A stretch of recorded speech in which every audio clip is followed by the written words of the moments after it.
उस पे और भी हम लोग लेटर ऑन आएंगे, बट मैं शुरुआत से चलता हूँ। 1925 में जब डॉक्टर हेडगेवार ने आरएसएस की नींव रखी थी, तो क्या शुरुआत में ही ये सांस्कृतिक आंदोलन था या दिमाग में कहीं बात थी कि ये राजनीतिक छाया के लिए बना है?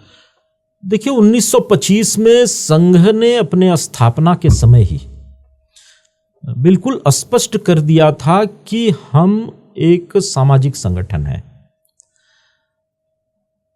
और इस बात को और ठीक से समझने के लिए हमको संघ के स्थापना के पृष्ठभूमि में जाना होगा।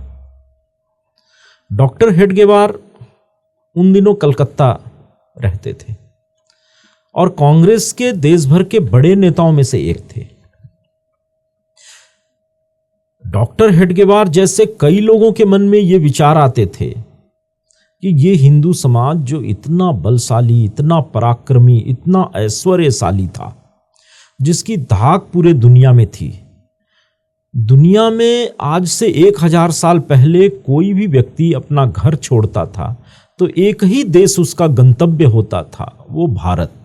भारत आने के लिए ही वो अपना घर छोड़ता था। बाद में उसने नए नए देश खोज लिए, वो अलग विषय है, लेकिन यूरोप से, मध्य एशिया से, चीन से, कोरिया से, जापान से बहुत सारे यात्रियों ने अपना घर छोड़ा दुनिया की खोज के लिए, तो भारत आने के लिए, भारत की खोज में वो घर से निकले।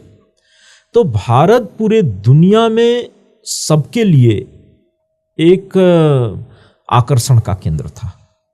और सोने की चिड़िया इसलिए नहीं कि यहाँ सोने की चिड़िया उड़ती थी, बल्कि इसलिए कि हमारी संपन्नता उस स्तर की थी कि भारत को सोने की चिड़िया कहा जाता था। हमारी जीडीपी दुनिया में सबसे अधिक थी। हमारे द्वारा उत्पादित कपड़े, आभूषण पूरे दुनिया में बिकते थे।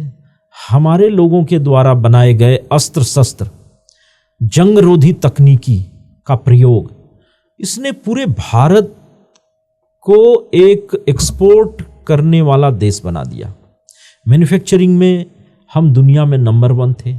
हमारे द्वारा उत्पादित आभूषण, अस्त्र शस्त्र, कपड़े, मसाले, पकाए हुए बर्तन, ये पूरी दुनिया में बिकते थे और पूरी दुनिया की संपत्ति भारत में आती थी। और भारत धीरे धीरे संपन्नता के उस स्तर को भारत ने प्राप्त किया जिसने इसे सोने की चिड़िया बनाया। बाद में आक्रांताओं से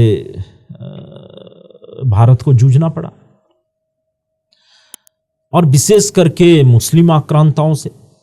कासिम ने सबसे पहले भारत पे आक्रमण किया और उसके बाद से लगातार वो श्रृंखला बनी रही। महमूद गजनी का आक्रमण हमने देखा, नादिर शाह का आक्रमण देखा, अहमद शाह अब्दाली का आक्रमण इस देश ने देखा।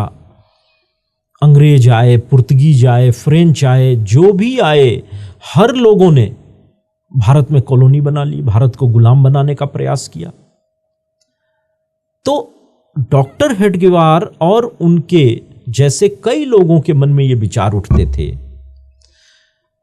कि भारत जो इतना संपन्न, इतना प्रभुत्वशाली राष्ट्र था, आखिर वो कौन से कारण थे कि हमको दुनिया ने गुलाम बनाना बड़ा आसान समझा।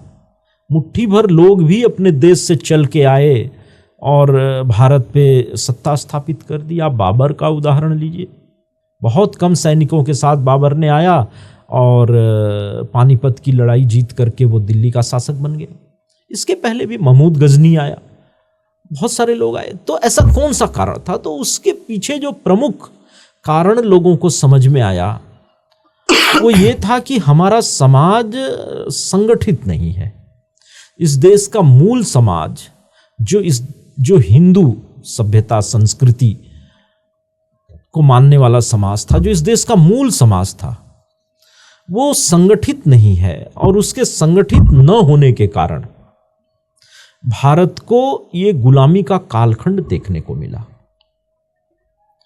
सोमनाथ पे आक्रमण हुआ तो दिल्ली चुप बैठी हुई थी, और दिल्ली पर जब आक्रमण हुआ तो सोमनाथ चुप बैठा हुआ था। तो अलग अलग एक एक करके सभी लोगों का पराभव हुआ और भारत एक गुलाम राष्ट्र के रूप में पहचान बनी। ये बात अलग है कि पूरी तरीके से भारत कभी गुलाम नहीं रहा, भारत का पूरा भूखंड गुलाम रहा हो, ऐसी स्थिति कभी नहीं थी, लेकिन ज्यादातर हिस्से विदेशी शासन के अंतर्गत आ गए और इसने भारत की समृद्धि को समाप्त किया। भारत में लूटपाट मची, भारत का सोना, भारत की धन संपदा लाद लाद करके ऊंटों पर, हाथियों पर, जहाजों पे लोग ले गए।